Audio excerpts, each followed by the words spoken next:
Nous étions en train d'évoquer le Burundi. On parlait donc de Pierre Nkurunziza qui a confirmé qu'il ne se représentera pas. Francisco Napokura, je parlais de Pierre Nkurunziza qui, me semble-t-il, est issu de l'ethnie Hutu qui est majoritaire dans le pays. Et dans ces conditions, on voit difficilement Nkurunziza perdre une élection s'il se représentait. Non, quand vous présentez la chose, parce que Pierre Nkurunziza est de l'ethnie majoritaire et qu'il ne peut pas perdre les élections, là, on n'est plus dans le cadre démocratique. Il est vrai que l'ethnie joue dans la fièvre électorale, mais ici, comme au Burundi, on n'a pas les éléments pour vraiment juger de la transparence, de la fiabilité et de l'élection. Pour dire que même les élections, les 3 mandats qu'il a déjà fait ou qu'il est en train de finir, il a été élu dans les meilleures conditions. Donc, ici, il peut aller à ces élections. D'ailleurs, je dis, à côté, comme au Rwanda, il y a des choses qui se font là-bas et les Burundais qui sont juste frontaliers sont en train de regarder de belles choses et se faire. On a même parlé entre-temps de Kagame qui aussi dit qu'il ne va plus aller se représenter, mais c'est les efforts qu'ils ont fait avec les sacrifices, les morts qu'il y a eu pour modifier la Constitution et subitement après, ces gens disent qu'ils ne vont plus aller. Espérons que ce ne soit pas les paroles de soldats, comme on l'avait connu, paroles de militaires, qu'on avait connu au Togo.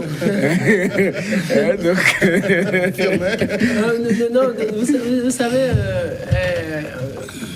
en réalité, beaucoup n'en parlent pas, c'est-à-dire beaucoup ne parlent pas de cette élection présidentielle au Burundi. Justement, parce que c'est le 20 mai que la CENI a fixé, mais il n'y a pas d'engouement. On ne sent pas en tout cas qu'il y a une élection dans moins de 6 mois. Oui, parce qu'on sait que tout d'abord, celui-là qui est au pouvoir n'a pas trop confiance en lui. De plus, il a semé une certaine psychose dans l'esprit des Burundais. Quoi qu'il puisse faire, si celui-là dit « moi je veux gagner », si Nkurunziza dit « moi je vais gagner », il va gagner. Donc, ce n'est pas en réalité un événement pour les Burundais, parce qu'il a fait subir à certains beaucoup de choses. Il a fait quitter plusieurs Burundais du pays qui vivent aujourd'hui dans des pays voisins. Il y a plusieurs aussi qui ont rejoint l'Europe.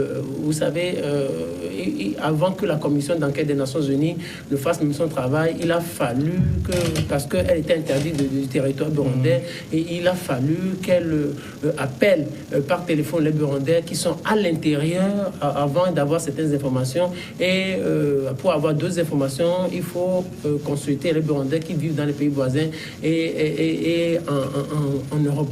L'autre chose que je voudrais ajouter, puisque nous sommes en train de parler du doute, moi je doute toujours.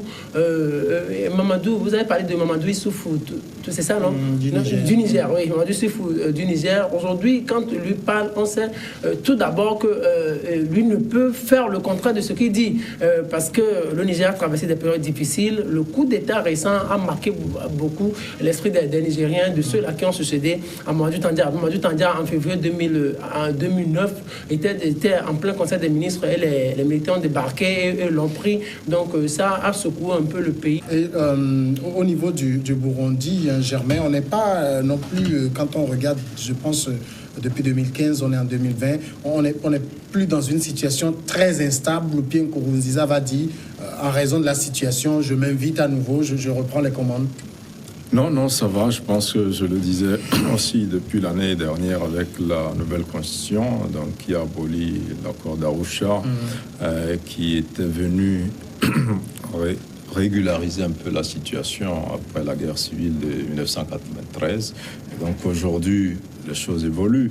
Et puis quand on prend cette élection, ce référendum-là de mai 2018, donc pour la Constitution, il faut le rappeler, il y a quand même un fort taux de participation. Et puis la Constitution a été votée à 73%, au moins, des Burundais.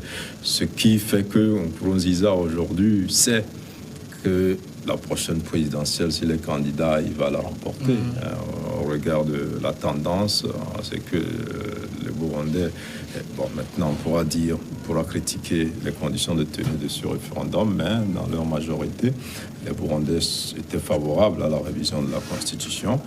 Maintenant, s'il n'est pas candidat, je pense que ça va être une très bonne chose. S'il respecte les textes, s'il dit que 2020, c'est la fin de son mandat, et que maintenant il laisse le jeu se jouer, et ça va être intéressant. Mais c'est là où il y a une inquiétude, parce que il y a plusieurs hommes politiques qui sont exilés, des Burundais qui auraient bien voulu être de la compétition.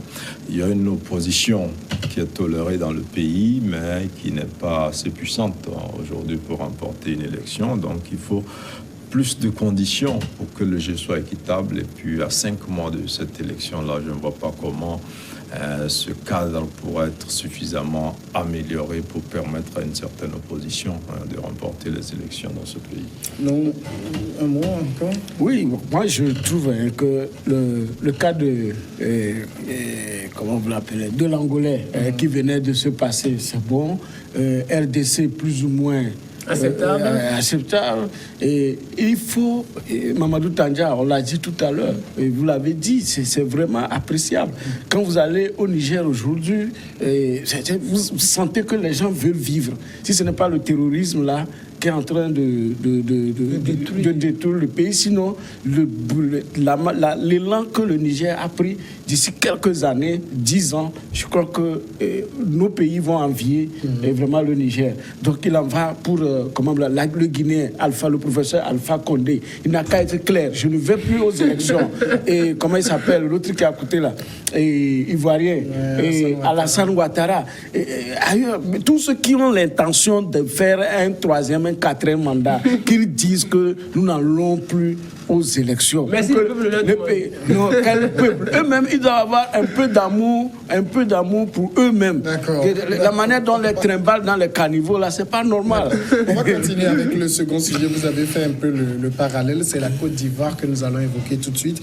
Un mandat d'arrêt international a été émis lundi par la justice ivoirienne contre l'ex-chef de la rébellion et candidat à la présidentielle de 2020, Guillaume Soro, qui devait rentrer en Côte d'Ivoire et dont l'avion a finalement atterri au Ghana. Ce coup de théâtre intervient au terme d'une journée marquée par des interventions des forces de l'ordre pour empêcher les partisans de M. Soro de se rendre à l'aéroport pour l'accueillir, ainsi qu'au siège de son parti Génération et Peuple Solidaire. Et cette annonce survient également près de 24 heures après le départ du président français Emmanuel Macron de Côte d'Ivoire, où il était en visite tout le week-end. L'ancien président de l'Assemblée nationale et l'ancien Premier ministre est accusé de tentative d'atteinte à l'autorité de l'État et à l'intégrité du territoire national. C'est ce qu'a annoncé lundi soir le procureur de la République d'Abidjan, Richard Adou, à la télévision publique. Germain Pouli, il y a quand même une sorte de curiosité dans ce qui se joue au niveau de la Côte d'Ivoire. C'est que le monsieur, il a régulièrement quitté son pays, il était à l'extérieur pendant près de 6 mois pour ses activités politiques. Et subitement, quand il rentre, on lui colle une affaire judiciaire. Oui, je crois que lui, il s'attendait un peu à cela, parce que 6 mois, c'est un peu trop. C'est pas la première fois qu'il sort ici de son pays. Il était sorti, soit 10 ans, aller chercher un diplôme aussi, entre-temps. Mais il est revenu. Et cette fois-ci, il a passé 6 mois avec aussi une tentative d'arrestation en Espagne, qui a échoué. Et donc, il devrait rentrer déjà depuis novembre. Sauf qu'il craignait ce qui finalement s'est avéré. Une réalité, c'est qu'il y a des charges qui sont retenues contre lui. On ajoute à ce que vous avez dit, le détournement de fonds publics. Et donc, il arrivait, il a senti que tout était mis en place pour l'arrêter. Et certains députés, d'ailleurs, qui sont proches de lui, ont été arrêtés. Et je pense que depuis aujourd'hui, au niveau de l'Assemblée nationale, il y a déjà la levée d'immunité est déjà demandée pour les députés qui sont arrêtés, pour Guillaume Soro également. Et donc, le procureur dit avoir suffisamment d'éléments qui incriminent toutes ces personnalités-là. C'est vrai que c'est un peu curieux que c'est au moment où Guillaume Soro est en campagne aussi bien à l'intérieur, s'organise à l'intérieur à travers son mouvement, ce groupement Un Peuple Solidaire, et il va chercher de soutien à l'étranger avec cette rencontre avec Blé Goudé que les uns et les autres ont salué, que son retour devient compliqué. Et puis vous l'avez dit aussi, c'est juste au lendemain du départ de Macron, quand on sait que Guillaume Soro ne voulait pas arriver parce qu'il était certain qu'il y a des menaces et qu'il avait même demandé à la France d'assurer sa sécurité, ce qui ne lui a pas été totalement accordé. On a prétexté lui envoyer quelques gardiens, mais c'était insuffisant. Donc, à l'approche de l'élection d'octobre, il y a des candidats comme ça, un peu gênants, qui vont être éliminés. Maintenant, est-ce que c'est Ouattara qui veut se positionner? Je ne pense pas trop comme Francisco. C'est vrai que Ouattara ne montre pas clairement s'il sera candidat ou pas. C'est vrai que Ouattara avait demandé à Viti et aux autres aînés de quitter la scène pour voir des jeunes émerger dans leur pays, comme en France, en Autriche et ailleurs, où les présidents, les premiers ministres ont moins de 40 ans.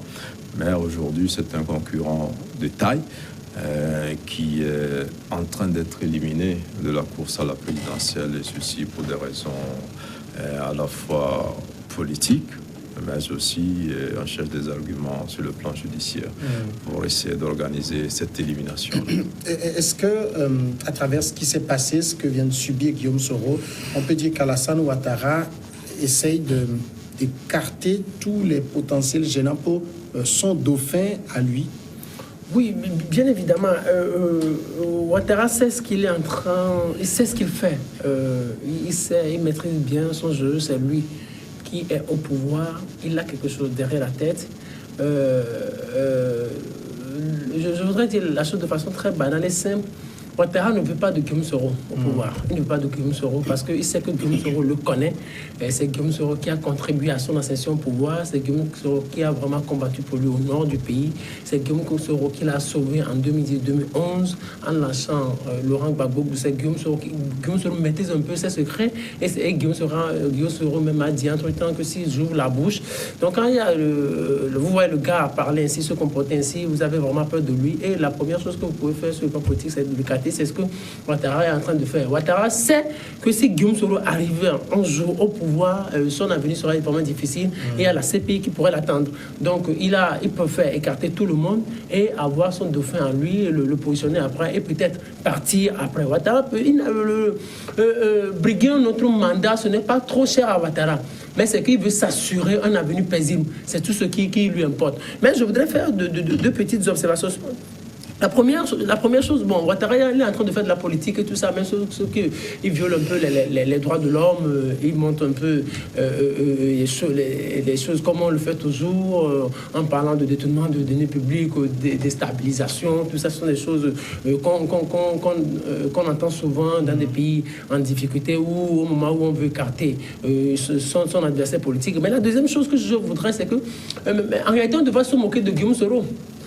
Tout le monde devrait se moquer de lui parce que lui n'a pas à mal parler de Ouattara. Quand les Gbagbo, les Blé Goudé parlaient mal de Ouattara, il était où? C'est lui qui a lâché tout le monde. Il a lâché Gbagbo, il a lâché Blé Goudé et il est allé soutenir le camp Ouattara. C'est parce qu'aujourd'hui, il se rend compte il s'aperçoit que son ambition ne peut être véritablement assouvie. C'est pour cela qu'il parle mal de Ouattara. L'autre chose que je voudrais ajouter, c'est que Macron est arrivé, Macron est parti et la scène se déroule ainsi. Il faut savoir automatiquement que la France a toujours, ou Ouattara a toujours le soutien de la France. Pour le moment, la France n'a pas encore lâché Ouattara. Guillaume Soro doit le savoir. Si la France veut qu'il soit président, il sera président. Si la France ne veut pas de lui, il ne sera pas président. Et on va l'écarter.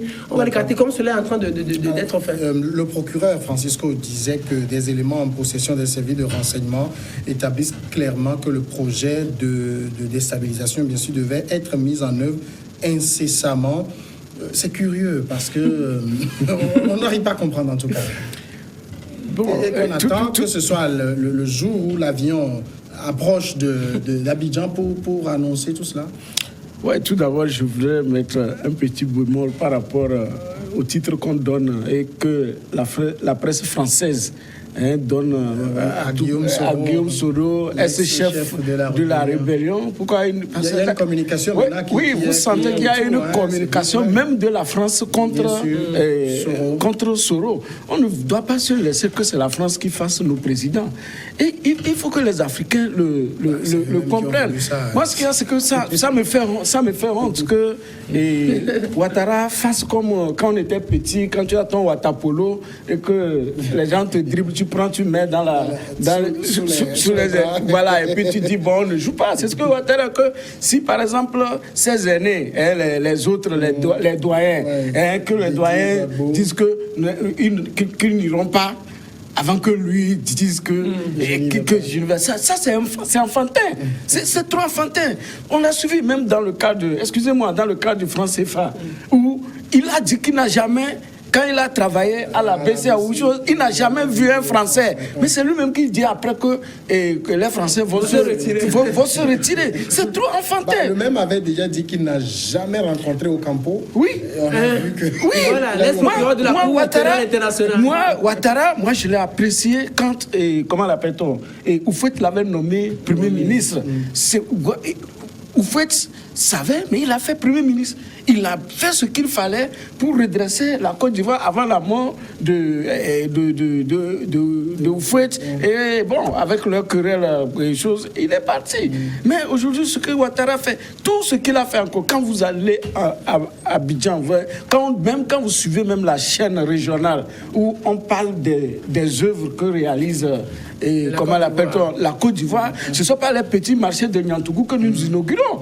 C'est des grands travaux qui se font en Côte d'Ivoire. Et s'il ne peut pas préserver ça, c'est quoi? C'est qu'il faut que le pays avance une bonne alternance. Une bonne alternance, sinon les chefs d'accusation qu'on a cités, mais vraiment quand vous les écoutez, ce n'est pas digne de l'Afrique. L'Afrique, les gens sont des magistrats, ils ont fréquenté, ils ont été à des écoles, ils ont fait des procès, mais ce n'est pas des trucs comme ça qu'il faut venir monter comme une chose. C'est la politique. Non, mais oui, c'est la politique, mais en Europe, on l'a dit, en Europe, ça se passe, ou bien les gens font des coups, mais quand même, il y a un peu de finesse, un peu de tact. Ici, la personne a travaillé avec vous, président de l'Assemblée nationale, Premier ministre, président de l'Assemblée nationale, qui même a démissionné. Jusque-là, vous ne l'avez pas trouvé comme il a détourné de l'argent. C'est quand il n'est plus aux affaires qu'il a détourné, ou bien c'est quand il est parti. Peut-être c'est avec ces 1 milliard là qu'il a passé 6 mois en France. Oui, c'est ridicule. Or, je le dis, nos pays ont besoin de paix. La Côte d'Ivoire se lançait encore dans une période de turbulence, mais on tend vers la dévaluation. Si la Côte d'Ivoire tombe encore aujourd'hui, c'est que notre économie est foutue. Et un économiste comme Ouattara ne doit pas se comporter comme ça. C'est comme un enfant. Moi, je suis désolé. En même temps, Germain, quand on a fini de dire que cette accusation, elle est un peu grossière, quand on regarde le pédigré de Soro, lui coller ça, ce n'est pas aussi lui faire entorse. Oui, bon, je crois que généralement, j'écoute Francisco et quand même, quand il parle de détournement, il dit qu'il en a. Il semble dire que Guillaume Soro n'a pas détourné, non? Non, je n'ai pas dit que Soro n'a pas détourné, mais depuis là, quand est-ce qu'on a découvert chose? On a dit simplement détournement. On peut poursuivre quelqu'un pendant ou après. Les gens quittent le pouvoir, ils sont poursuivis. Les gens sont au pouvoir, ils sont poursuivis. La vérité, c'est que ces gens-là ont une fortune insolente. Ils n'ont pas travaillé en transpirant comme vous et nous. Donc on ne peut pas défendre. Maintenant, l'affaire du coup d'État, on espère que le procureur d'Abidjan a assez d'éléments, comme il le dit. La preuve, ils ont arrêté certains députés. Quand on en parle, on dit non, c'est des montages. On en a vu aussi par ici, un peu partout au Ghana récemment. On a parlé d'une tentative. Donc il ne faut pas aussi dire que c'est des montages. Pas forcément.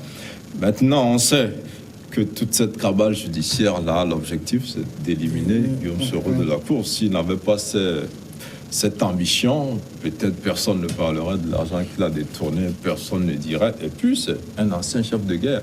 C'est vrai qu'on dit que la France communique un peu plus, c'est vrai. La France le peint beaucoup plus en noir ces derniers temps. mais c'est des réalités aussi. C'est des gens qui ont sémé la guerre en Côte d'Ivoire. Aujourd'hui, on ne peut pas les défendre comme si c'était des enfants de cœur il y a eu assez de morts, des milliers de morts dans cette crise ivoirienne-là. Mais aujourd'hui, on les défend, mais c'est des loups qui se mangent entre eux. Et nous, on devrait simplement observer au lieu de nous mettre à la défendre. Mais ce que je voudrais quand même ajouter, peut-être pour poursuivre, c'est que là, bon, Guillaume Soro est obligé de partir et ses ennuis ne sont pas finis. Parce que là, il y a Gbagbo et l'autre qui sont passés à la CPI. Il y avait, avant, on dirait, mais pourquoi du côté des pro-Ouattara, il n'y avait personne, les chefs de guerre et tout ça. Et vous avez vu toutes les mutineries là qui ont eu lieu en Côte d'Ivoire et qui ont même conduit la réélection de Guillaume Soro à l'Assemblée nationale et tout ça. Donc c'est un pays quand même qui a des difficultés et qui avait deux armées dans une armée. Je ne sais pas si aujourd'hui tous ces problèmes sont réglés parce que vraiment l'armée ivoirienne est un panier à crabe aussi qu'il faut reformer suffisamment. Est-ce que Ouattara a pu faire un grand travail dans ce sens-là? Si oui, on pense que ce processus va bien se dérouler, mais sinon, à tout moment, on peut craindre le pire. Et puis revenant sur la France, je crois qu'il faut arrêter d'accuser la France. La France, ce n'est pas une affaire de Ouattara, c'est depuis Houphouët-Boigny. C'est la France qui a développé la Côte d'Ivoire. Pendant que le Sékou Touré demandait l'indépendance, Houphouët-Boigny accompagnait la France. Et la Côte d'Ivoire est ce qu'elle est aujourd'hui. Il pillait la Côte d'Ivoire, il développait la Côte d'Ivoire. Il ne faut pas dire qu'il développe la Côte d'Ivoire. C'est ça. On parle des investissements. Abidjan, il y a une quarantaine d'années, c'était la capitale ouest-africaine. Oui. C'est combien d'expatriés français il y a là-bas? Combien d'investisseurs français il y a là-bas? C'est les Français qui ont développé la Côte d'Ivoire, qu'on ne se leurre pas.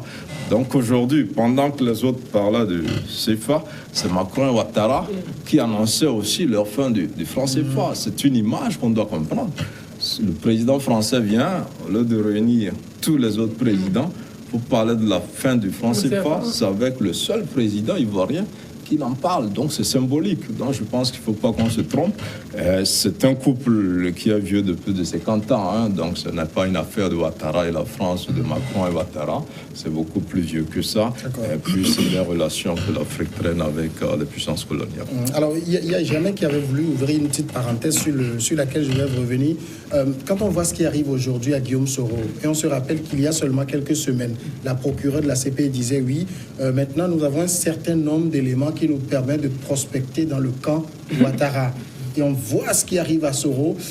La porte de la CPI s'ouvre pour lui. Probable. Et aussi, avec ce que la procureure est en train de parler, vous savez que la procureure, elle est très bien avec Ouattara. Et Ouattara peut instruire la procureure. Bensouda, Ouattara a instruit suffisamment au Campo qui a été chez lui. Après, Ouattara dit qu'il n'a jamais eu à rencontrer Moreno au Campo. Donc, ça peut être des manigances de Ouattara. Et si ça en est ainsi, pour écarter définitivement Guillaume Soro, il faut l'envoyer à la CPI. On va l'envoyer à la CPI, rien ne va se passer. On va l'envoyer facilement. Il est en France aujourd'hui, on va l'envoyer à la CPI, rien ne va se passer. Mais Germain Pouliot a parlé de deux armées aujourd'hui. Aujourd'hui, bien sûr, le désarmement n'est pas total et effectif en Côte d'Ivoire. Il y a toujours peut-être des rebelles ou des ex-rebelles qui ont toujours certaines armes, mais c'est Ouattara qui a toujours au pouvoir. Vous savez, si on avait dit à Gbagbo en 2010 que la France allait intervenir militairement, Gbagbo n'allait jamais organiser les élections. Parce qu'il savait pertinemment que si la France intervient, mais il serait difficile à son armée de défaire. De faire face facilement à l'armée française. Aujourd'hui, si la France se met du côté de Ouattara, les rebelles ne peuvent rien faire. Les rebelles ne peuvent rien faire. Guillaume Soro aujourd'hui compte sur, entre guillemets, son armée, sur ses rebelles, sur les armes peut-être qu'il aurait peut-être gardé quelque part, sur sa recherche, parce qu'il s'est beaucoup enrichi au nord. Il a eu à garder le nord pendant des années et il s'est immensément enrichi.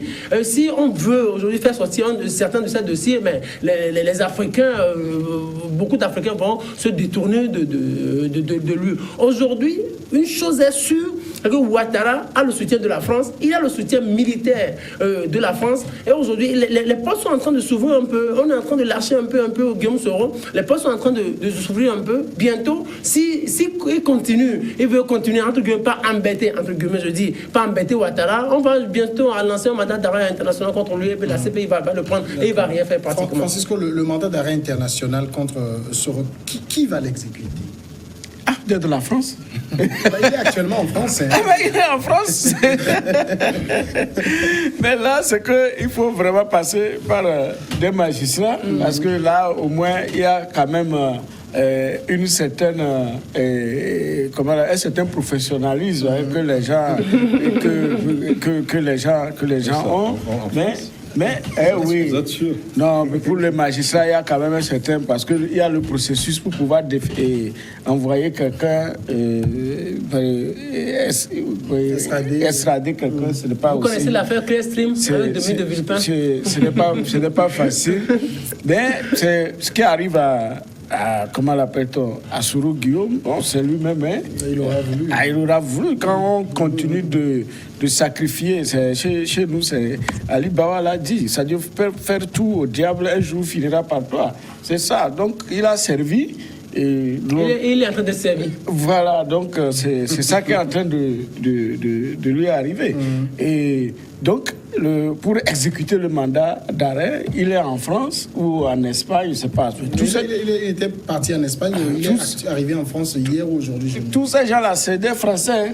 Ce bagarre-là, c'est des Français. Ils ont des appartements, ils ont tout là-bas. D'accord. Est-ce que vous voyez? Mais ce qu'il y a, c'est que c'est eux qui vont toujours gagner parce que son séjour là-bas, il aura les gardes rapprochés, tout.